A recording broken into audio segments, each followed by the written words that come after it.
अपना राजा जी के दिलवा काहे तोड़े लुए जान। अपना राजा जी के दिलवा काहे तोड़े लुए जान। तो कामूरी पड़ी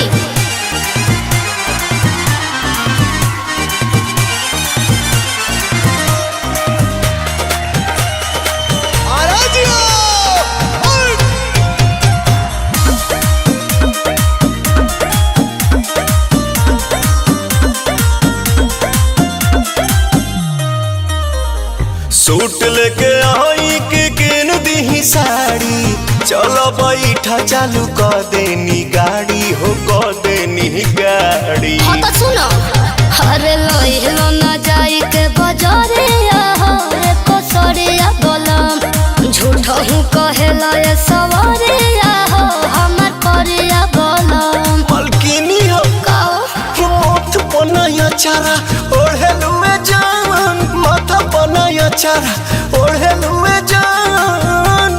तो अपना राजा जी के दिलवा काहे तोड़े लुए जान। अपना राजा जी के दिलवा काहे तोड़े लुए जान।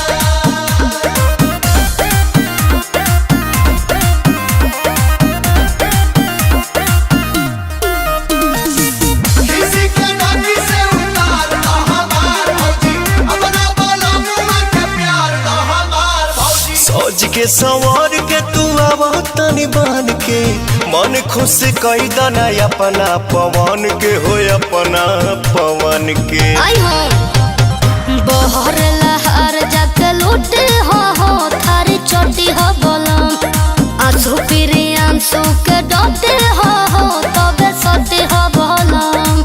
अच्छा तो का तो बेरी बेरी मुहावा मोड़े लुए जान, बेरी बेरी मुहावा मोड़े लुए जान। गाड़ी उतारी कि अपना राजा जी के दिलवा काहे तोड़े लुए जान। अपना राजा जी के दिलवा काहे तोड़े लुए जान। हाँ तो और का कर सकेनी, गोंद लेके साथ दो कुछ दे धोके।